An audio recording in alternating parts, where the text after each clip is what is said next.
The universe is still a place of mystery and wonder. As a cosmologist, I'm exhilarated that we can make some progress towards tackling what seem very fundamental questions. These programs focus on, was there a beginning? Whether we are alone? What's the future of the cosmos? What is the nature of reality? With each advance, new questions come into sharper focus. The key issue is what we still don't know.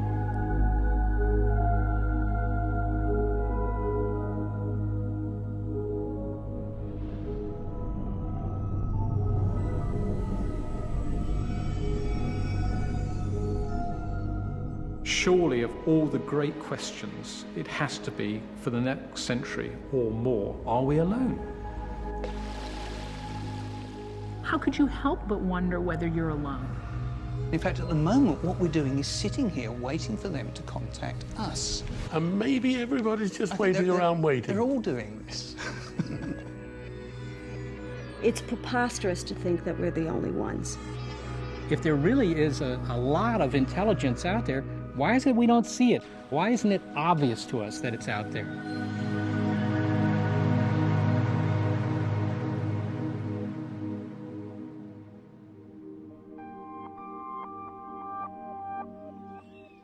It is now no longer premature to ask questions about whether life exists elsewhere.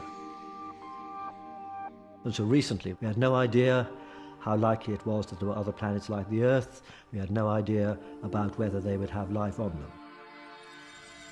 We still are groping for answers, but it's no longer quite so absurd to focus on these fascinating questions.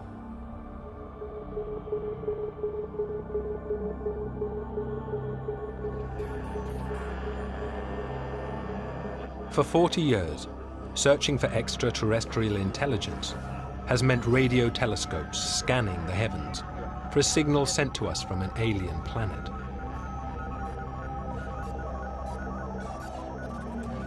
But now we are starting a new phase. Instead of passively waiting, hoping to pick up a signal from them, we are now actively looking for them, for the planets where life might exist. Some people believe the universe is teeming with life, even life like us or more advanced than humanity. Some people believe that Earth is essentially unique, the only place. We here on Earth may be in a unique environment, or there could be biospheres like ours spread through the galaxy and far beyond.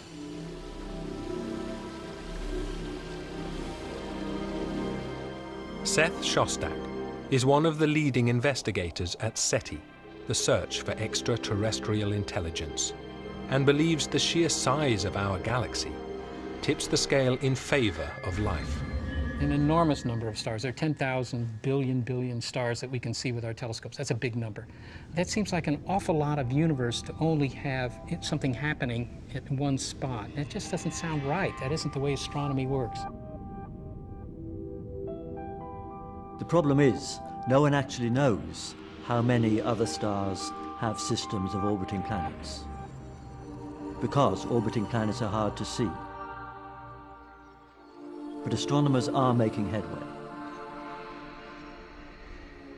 It's actually hard to find planets. When planets go around a star, they cause the star to dance a little bit. You just stare at them for years at a time and see if any of them, for a few hours, gets slightly dimmer because some planet has moved across it, making a little eclipse. We've only been at it for a short while, and we're just reeling them off. And we are still very limited in the kinds of planets that we can discover. And yet there are over, I think, something like 100 or 120 planets that have been found. That number per se is not so interesting. What's interesting is the percentage. We now know that at least 1 in 10 stars has planets. And right away, that tells you there are billions of other solar systems just in our galaxy.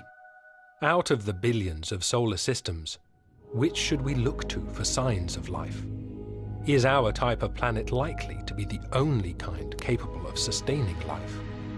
We mustn't be too parochial in imagining where life might exist. On giant planets, where there might be life floating in a dense atmosphere, for instance. We should even look in interstellar space, where there could be cold objects which have some sort of underground biospheres.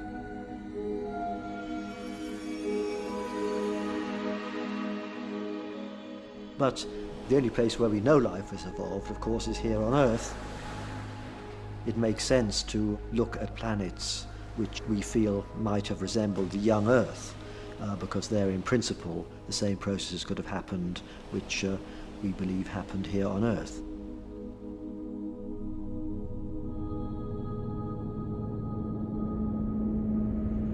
What you're looking for is the kind of world that could have liquid oceans on its surface and maybe a bit of an atmosphere. We look for Earth-like worlds simply because we know something about Earth-like worlds. We know that they can cook up life. Just look out the windows here, right? And consequently, since we know that, at least that's something. That allows us to have a plan, if you will. And that plan is to look for the most important element to life like us here on Earth: water. But looking for Earth-like, water-based planets has a consequence. Some scientists believe that planets that retain liquid water may turn out to be a rare breed. Keeping water on a planet is a dicey proposition. There's a large number of geological reasons that planets lose this ability to keep liquid water. And that's what a lot of people who are in the astrobiology game, especially the astronomers, don't get. The ability to keep water is a temperature phenomenon, and it relates directly to the distance from the sun. Too far away, it freezes. Look at Mars. Too close to the sun, it boils away. Let's look at Venus.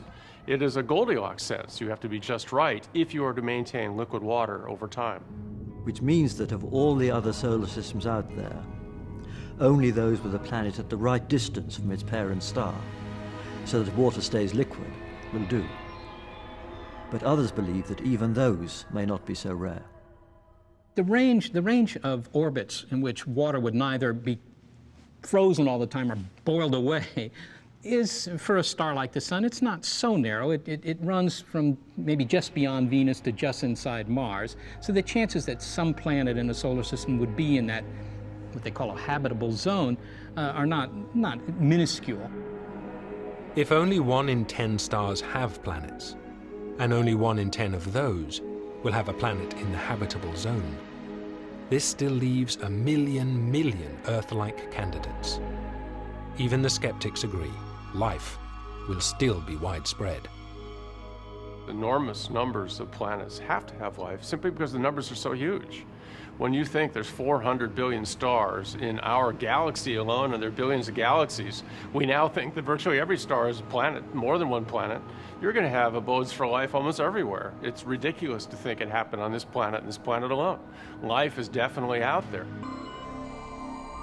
There's the real prospect that within the next decade or so, we'll learn at least something about potential life beyond the Earth. It may just be simple life elsewhere in our solar system. It may be evidence that there's a biosphere on a planet orbiting another star. It seems that it is only a matter of time before we find another Earth-like planet. But then what? Can biology tell us what kinds of alien life will have evolved there? Until now, the conventional wisdom was that the possible forms of life outside our planet were limitless, the stuff of unfettered speculation.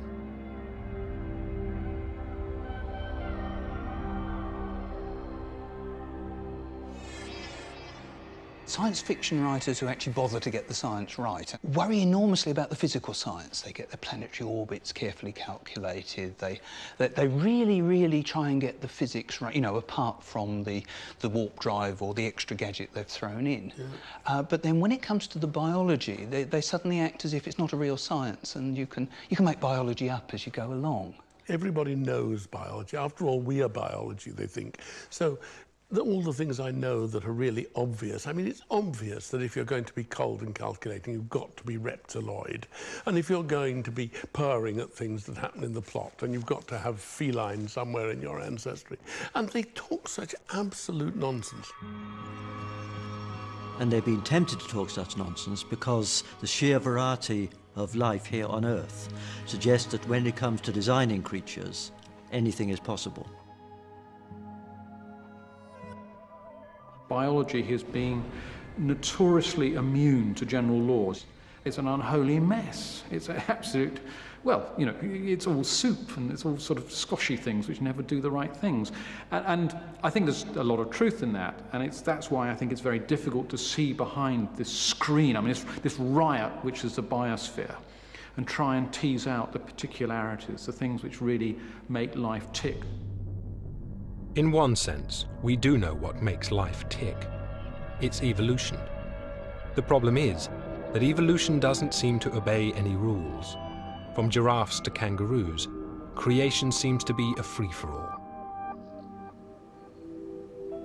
If biologists could find some underlying pattern in natural selection and evolution, if they could find some rules which governed it and constrained it, then we might have a clearer idea how likely it is that simple life will evolve into greater variety, perhaps even greater complexity. Some people are at least starting to think about whether there could be basic underlying rules governing what has happened in the Darwinian process on Earth. Somehow there's this view that each species is somehow the result of some almost drunken, random walk. Evolution is like this famous phrase, the blind watchmaker, just with no purpose. It is just, there's some tinkering going on, and then it produces some new species, and then you move over here, that tinkers, and it makes another species. Evolution is meant to be a free-ranging process. It's not meant to have destinations. And in one sense, that must be true. There's no way that evolution can imagine what should happen next. It is, in one sense, a blind process. Professional biology says, oh, well, if we ran evolution again on this planet, so different will be every mutation, so different will be every chance and choice that organisms have, that we would have a wholly different spread of creatures. And if there were no rules or patterns we could extract from evolution on Earth, then how could we possibly predict what this seemingly random process might create on other planets? But some scientists do now think there are patterns and rules underlying evolution that will help us to predict alien designs for life. I believe that it's not just theory. There are lots and lots of new kinds of evidence that can be deployed about how life evolved on Earth, and perhaps even about how life might have evolved elsewhere. There are a set of universal principles governing the function, structure, and organization of much of life. We believe maybe almost all of life. These laws are not some diabolic accident that occurred in the random process of evolution. Quite the contrary, they form part of the landscape upon which evolution has taken place. So it sort of turns everything around.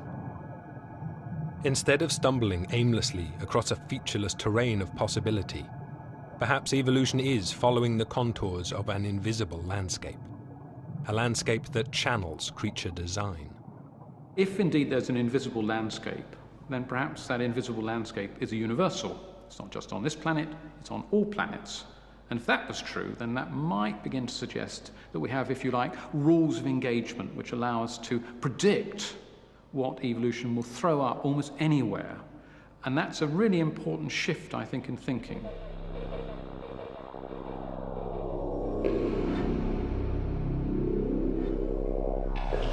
The landscape of rules in which evolution walks means whatever monsters evolution creates on other planets, they will still have to obey the same underlying physical rules as we do.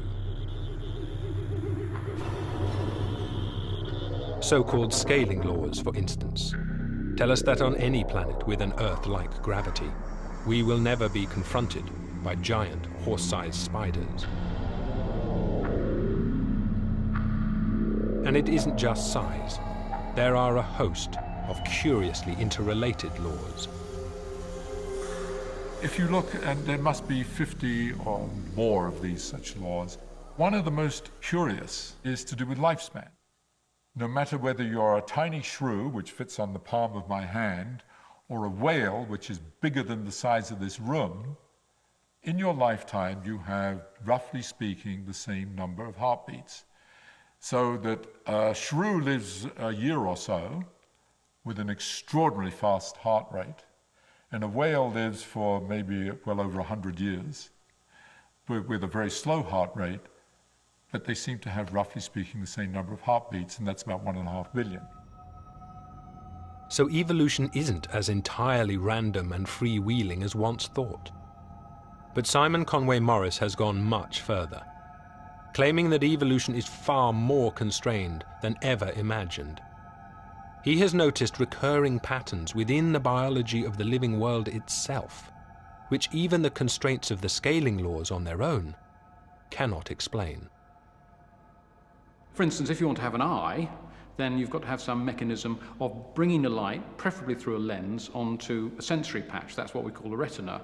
Now, in fact, there are perhaps 40 or 50 different ways of making an eye. And if I go for a walk in the countryside and I see a fly, the fly is seeing me through what's called a compound eye. That's lots and lots of lenses all stuck together.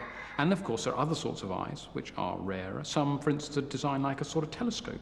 Some use mirrors, all those sorts of things. But they're, if you like, sort of, you know, they're small experiments. But if you go almost anywhere on the planet, you're going to find somebody looking at you through either a camera eye or a compound eye. And we know that the camera eye has evolved independently 5, 6, 7 times, and a compound eye has evolved at least 4 times independently. So again and again, evolution rediscovers the same solution.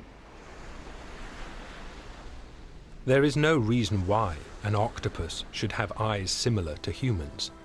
We have evolved quite separately for 500 million years, and our common ancestor was blind.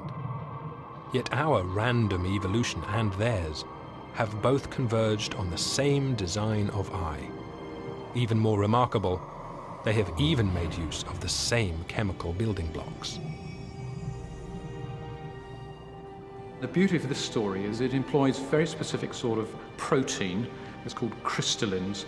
That the crystallins, first of all, they evolved billions of years before there were any eyes. They've been recruited, they've been brought on board. And they originally evolved to protect bacteria, for example, from sudden insult. But the trick is that if we look at other eyes in other animals, like a squid or a lizard, they also use crystallins, but the crystallins have completely different origins. So crystallins, and there are probably 20, 25 different sorts, each one has been employed separately, but they all do exactly the same thing. So the net result, I think, is that eyes are inevitable. They must evolve.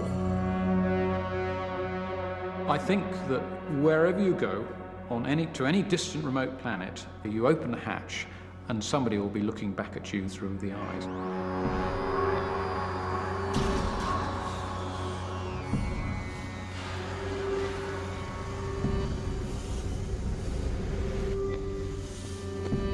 There just isn't an alternative.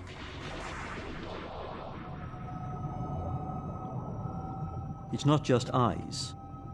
Biology is littered with examples of what's called convergence, where evolution invents the same solution over and over. Things that have happened many times this time round, like photosynthesis and flight and fur and sex and eyes and coming out on the land. All these things have happened in many different lineages. And it seems to me that if we ran evolution again on this planet, we would expect to see eyed, creepy things coming out on the land and then developing fur, and perhaps some of them later developing flight. Even more controversially, Conway Morris feels that convergence does not stop at the level of anatomy, but goes right down to the very chemicals of life. The question, how deep can you pursue convergence, is, what is the bottom level? One possibility is actually There are certain chemicals, I mean chlorophyll, the chemical used, the molecule used for photosynthesis by plants, that probably is a unique solution. And there are things which can deal with light, but they don't work like chlorophyll, and I suspect that's the solution. There isn't another one. Strangest of all, if Simon Conway Morris is right, then evolution on other Earth-like planets would be drawn to the same solutions and convergences. Even beneath their skin, in their blood, they would be made like us.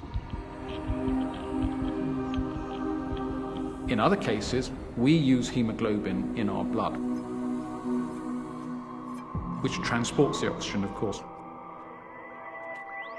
There are plants, legumes, for instance, which also have hemoglobin.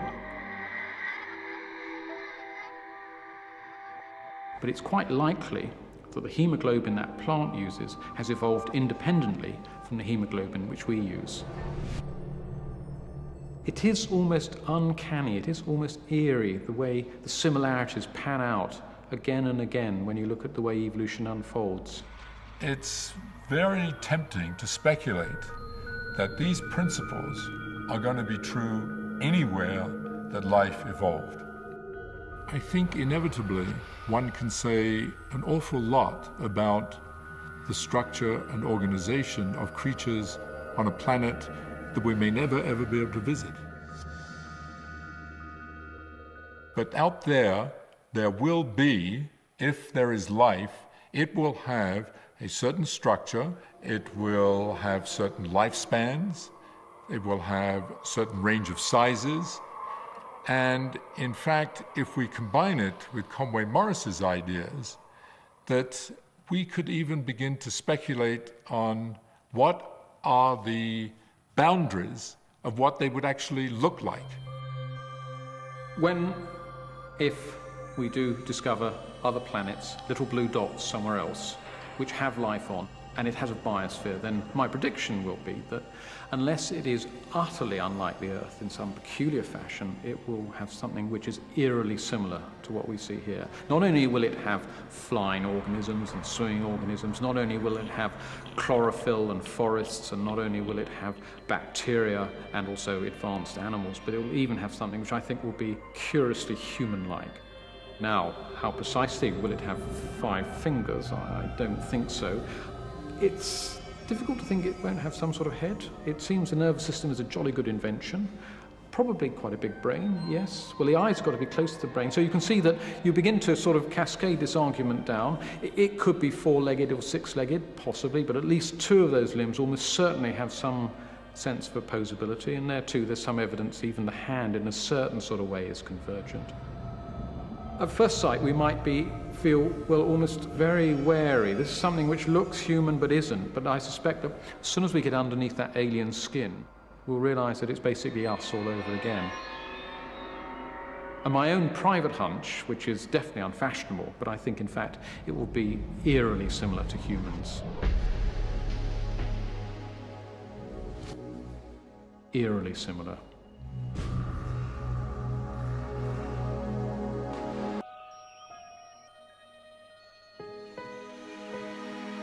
If there really are millions and millions of planetary systems in our galaxy, then almost certainly there'll be some planets which are basically like the Earth.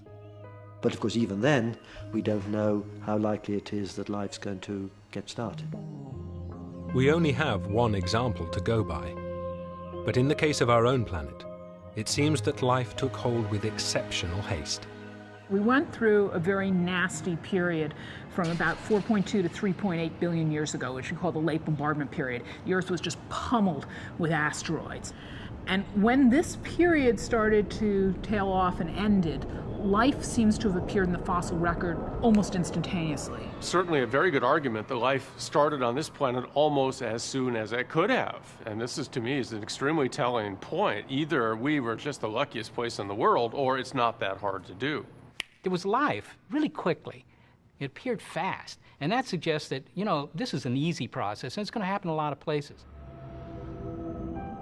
In one sense, our planet is not exceptional. The Earth is constructed of the same 92 elements as every other planet in the universe. But was our Earth somehow uniquely hospitable to what is otherwise a fantastically unlikely and difficult transition from chemistry to life? If so, life may still have never made it on other planets.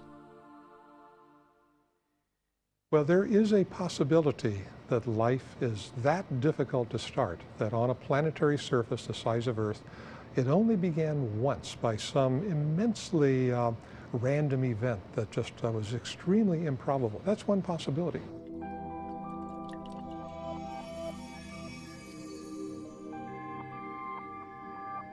Another possibility is that there is a set of physical and chemical principles that lead automatically to something that we would call a living structure. Soap bubbles are incredibly improbable. If you took the odds that every molecule in a soap bubble had to be at a specific point in time, to make that bubble, the chances are immense that it would never happen. And yet anybody that wants to can blow a soap bubble. It's very, very improbable by one set of mathematical laws, but it's very probable in terms of physical laws. Certain kinds of molecules that were plausibly present on the early Earth have this property of self-assembly. If you give them a chance, they in fact are able to produce structures that we recognize as part of the life process now. And what's more, those chemical precursors to life exist in space, on grains of stellar dust. Life's essential building blocks are found throughout the universe and don't need a planet at all. Absolutely, it's amazing. 30 or 40 years ago, the bet was there was absolutely nothing in interstellar space. It was a void. And then some radical people actually proposed that there were compounds out there. And furthermore, they're organic compounds. And I think this was treated as something very radical and sort of crazy. And now those have been found. And again, to me, what is fascinating is that there's a big overlap between these compounds that are found in interstellar space and what you would find if we took an earthworm on the Earth and ground it up. Things like amino acids and the components that go into making nucleic acids, things like DNA, which really defines life on Earth. That these are just made naturally in space. Every time you make a bunch of planets, you probably make this stuff, and it rains down on those planets. So in a sense, you may have already gotten the chemistry going for life. There's every reason to suspect that the same basic chemicals that we find on Earth and which are the precursors of life may exist on other planets. Once those chemicals are in the environment of a planet, then there's the possibility that they'll react faster.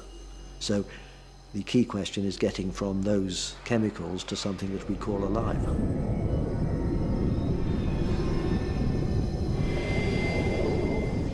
Here's a piece of meteorite. This fell in Murchison, Australia, about 30 years ago. It's called the Murchison meteorite. Now, this meteorite never saw anything alive, and yet it's got amino acids in it. We find fatty acids. We find a few of the bases that we find in DNA. It's got the components of life delivered to the Earth. When we analyze this, about 2% of the mass of that is organic material. So there's some set of physical laws that leads chemistry toward the molecules that are part of the living process today. I think it's very clear from our understanding of how the Earth formed and how this kind of material is being brought to the Earth that this would be a universal process. Which would mean on other watery, temperate planets, not only could we expect life to start, but astonishingly, that alien life and evolution would start from the same chemistry as life on Earth. Convergence, anyone? Whenever someone said we had to look for life as we know it, that it simply showed a failure of imagination. Why not silicon-based life? Why not titanium or whatever? And the answer is that it's not a failure of imagination. We seem to be composed of the language of the universe. Of course, the only way to test this theory, that they would be built and would look like us, would be to find life on another planet. And we may need to look no further than Mars for the proof. It'd be truly profound if we discovered life on a neighboring planet. There's a little bit of methane floating around in the Martian atmosphere that shouldn't be there. There's a little bit of ammonia in the atmosphere that shouldn't be there. These things have only two possible sources: volcanoes, and yet we think Mars is a dead planet, and something alive.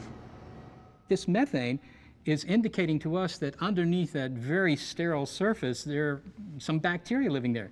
And that would be incredibly interesting, because that would tell you right away, hey, next planet out also had biology. Biology is just really commonplace. The important question is, can we find evidence for two separate origins of life?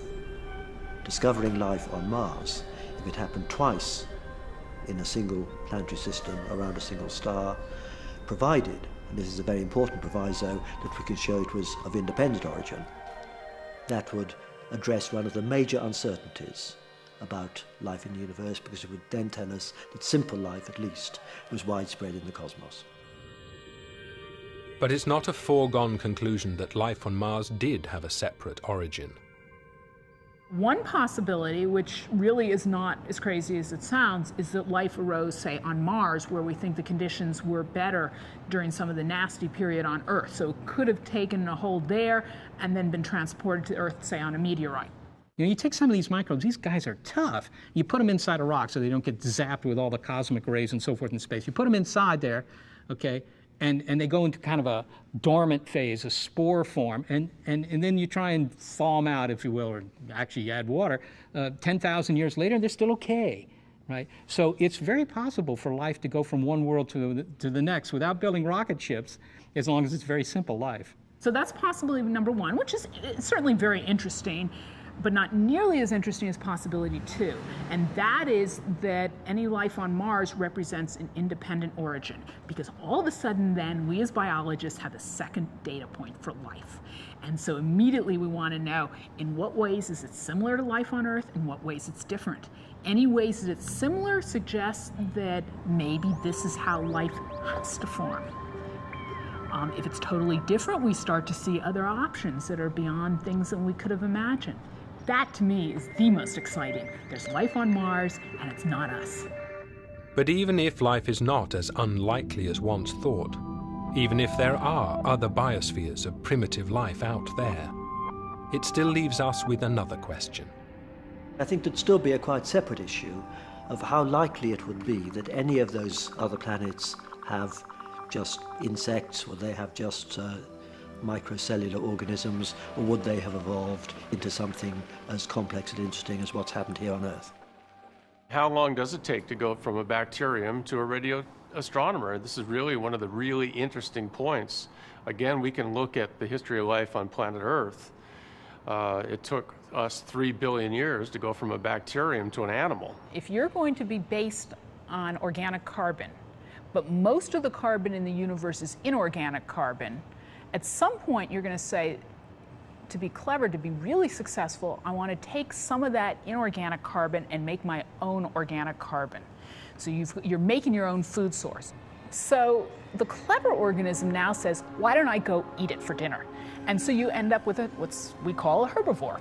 The next organism you would imagine would come along as one that says, well, you know, it's a lot more nutritionally satisfying not to eat this organism that's making its own carbon, but to eat the organism that's eating the organism that's making its own carbon. Okay, so you now end up with a carnivore. And when I say carnivore, again, it could be a lion, or it could be a paramecium, it could be an amoeba. On one level, Lynn Rothschild thinks part of the answer can be gleaned from how evolution here has involved a series of cause and effect steps which have bootstrapped life from simplicity to complexity. You start to have the development of some kind of nervous system and some sort of coordinated swimming ability and more coordination, and you're on the road to having something that perhaps is intelligent. Once you buy the fact that life's based on organic carbon and that you're going to use liquid water as a solvent, and that life is basically lazy and is going to be limited for inorganic carbon very quickly, you can develop a generalized argument that I think would happen in multiple places. Although life here on Earth has evolved from simple bacteria to complex animals, there's nothing in evolutionary theory to say that on some other planets it wouldn't get stuck at the level of pond life. We certainly have a long period of time when we've had cells on this planet. We go 3.5 billion years ago. Why didn't we have within a half billion years, say 500 million years, animals? Nevertheless, once life has started, the drive towards complexity may be inevitable. Why on earth is it that when you start getting life on a planet, you get some things exploiting others, and then the whole thing seems to build on itself, and you get a great increase of diversity? It seems that there must be an engine somewhere within this that says, go ahead, flower, diversify. Natural selection essentially says that nature picks the best thing around, the thing that works. It's not clear from that why you shouldn't just get one species, the best organism for the planet. Why aren't we completely overrun with lemmings or cockroaches or whatever?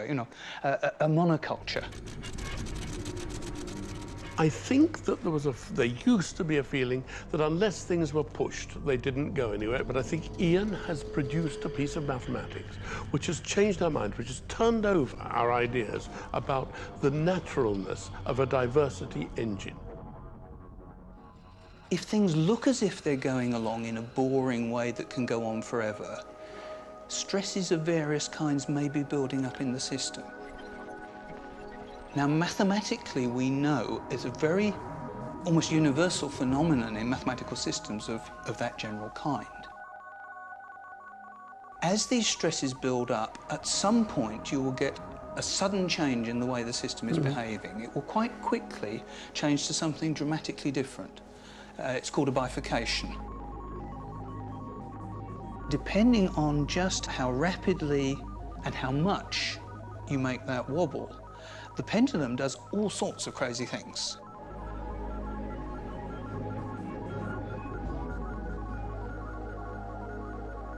The system passes some threshold and it clicks into a new state.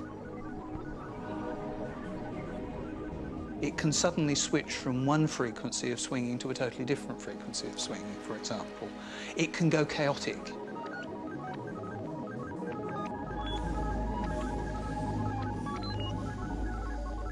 This is an enormously widespread form of behaviour. This is the default, this is the norm.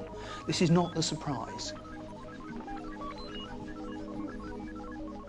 And this is natural, this is what the world is like. This is how the world works. This is not a surprise. This is the default. This is what you should expect.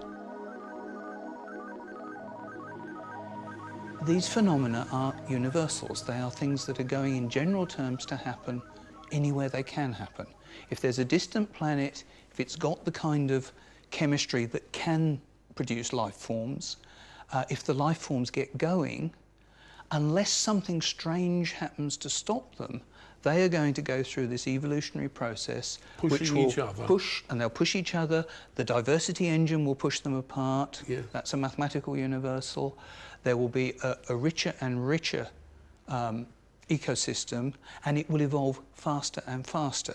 It will either hit the buffers and crash, or it will keep going, and some of them surely are going to go right through to intelligent creatures and very intelligent creatures.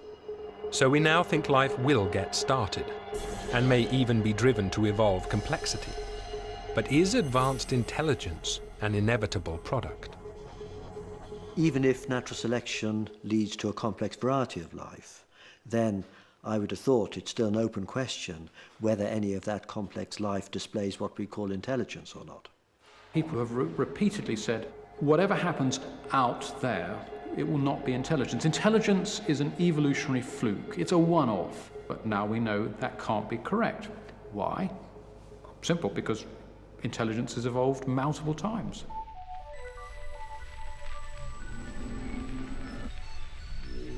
Lori Marino studies how brain size and intelligence have evolved over many different lineages, from invertebrates to mammals. The dolphin brain and the human brain are both quite large. In fact, the dolphin brain is larger than the human brain. Both became large independently in different ways. The last common ancestor between humans and dolphins lived about 95 to 100 million years ago. And that organism was about the size of a rat and had a brain that was about this size. And this is a rat brain, not very different from what the common ancestor's brain was like. Now, this is an intelligent animal, but this animal is not capable of self-awareness in the same way that we recognize it.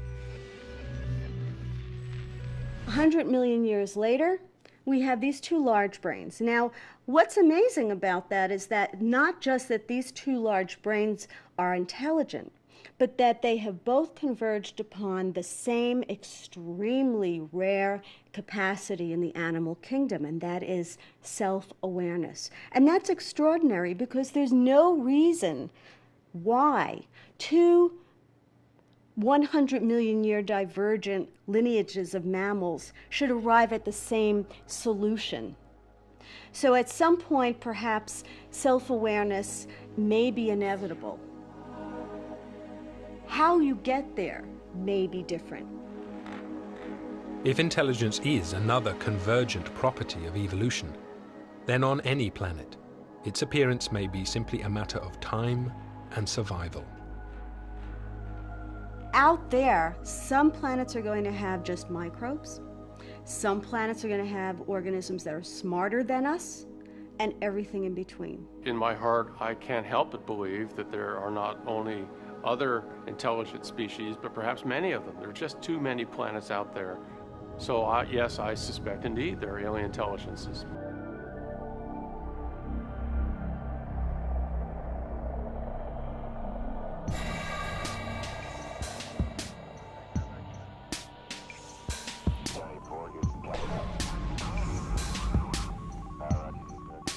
Life started almost as soon as it could have. Just isn't an alternative. There's some tinkering going on. It's preposterous to think that we're the only ones. I can't help but believe that there are other intelligent species, but perhaps many. Self-awareness may be inevitable. Curiously human-like, which is eerily similar.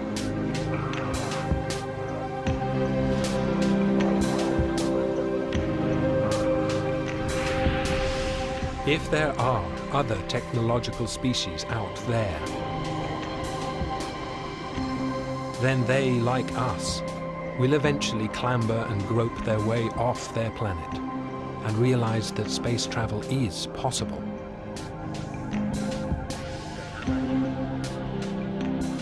But on their way down from that high, they will ask themselves the same question we did. If space travel is possible, and if our evolution can't be unique, then where is everyone? We know from astronomy that there are some stars rather like the Sun, but 2 or 3 billion years older. And you might have imagined that life would have had a head start on a planet around one of those ancient stars. This is really one way to present the so-called Fermi paradox, first proposed by the great Italian physicist Enrico Fermi, who just asked the question, why aren't they here? Now, would E.T. be aware of the equivalent Fermi paradox, you know, the Zork paradox, whatever he called it? I mean, well, he would at a certain stage of his development. Any civilization out there that's, you know, develops technology and the ability to kind of eavesdrop with some sort of big telescope on the heavens, the first thing they're going to notice is that it's not obvious that there's anybody out there from their point of view. And they might worry about that, as we have. There's something called the Fermi paradox, where we say, hey, look, if there really is a lot of intelligence out there, why is it we don't see it? How come we don't trip across it? Why isn't it obvious to us that it's out there? There are solar systems which are at least 1 billion years older than our solar system. They've got a 1 billion year head start in the race towards intelligence. Surely some of them will survive, surely some of them will become space colonizers, so where on earth are they? The time it takes to sort of colonize the galaxy, make your presence known everywhere, is very short compared to the age of the galaxy. There's several answers. I mean, one is that we're wrong, we're unique, we're alone. And maybe that's because the origin of life is just, you know, in itself a chance event, but talk to any chemist and they say it's inevitable. Maybe they always blow themselves up. Maybe, but there's a big galaxy, there's a lot of planets out there, and we should not be alone. suppose in a 1,000 light years away are a bunch of intelligent creatures at this very moment saying, well, look, if there were alien creatures out there that were intelligent like us, then they would have come and visited us, wouldn't they? Why aren't they here? And the answer is we haven't actually made the effort to go out there. And in fact, at the moment, what we're doing is sitting here waiting for them to contact us. And maybe everybody's just waiting around waiting. They're all doing this. Could the answer to Fermi's question be simply that life is spread thinly across a vast galaxy? I would love to meet aliens. It'd be great to have those wonderful, knowledgeable, big-headed creatures come down and give us world peace and fix all the food problems and take away all, why not? Or even octopus-like creatures from Mars that are nasty ray gun shooting. At least the germs get those. But nevertheless, the best solution to this paradox is that there are very few of them, and they may be, as we, I think, will be, isolated in their own stellar systems. So the irony is that the very vastness of the galaxy, the sheer number of its stars, which convinces us that life will be out there somewhere, is precisely why we may never meet them. They are simply a very long way away.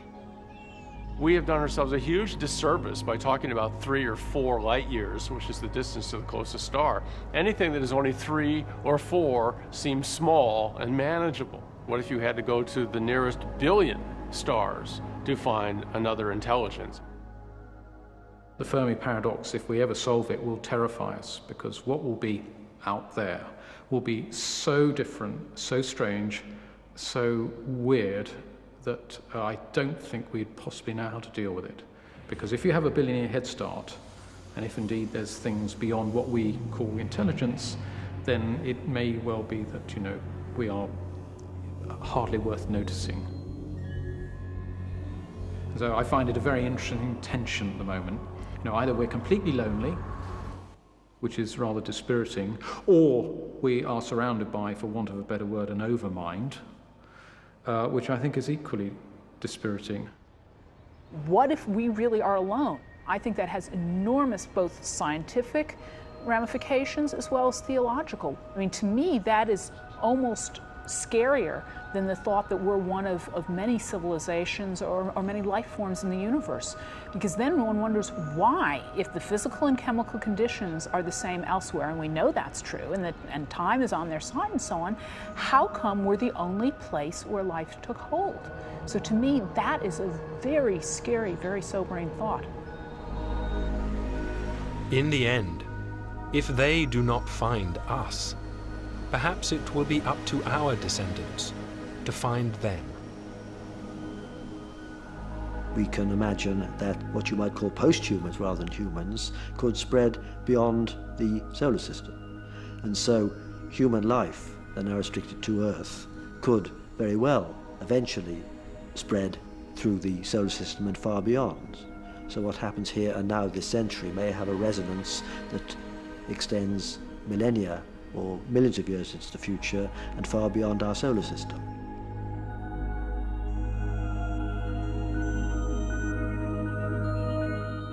Questioning the meaning of life, Why Are We Here? Next Sunday at 8. You can explore the very limits of what we know about the universe at channel4.com/science. Coming up, adultery, murder and a conspiracy to protect the most powerful man in the world. You know what they say about absolute power. Clint Eastwood and Gene Hackman star in our Sunday movie. Next.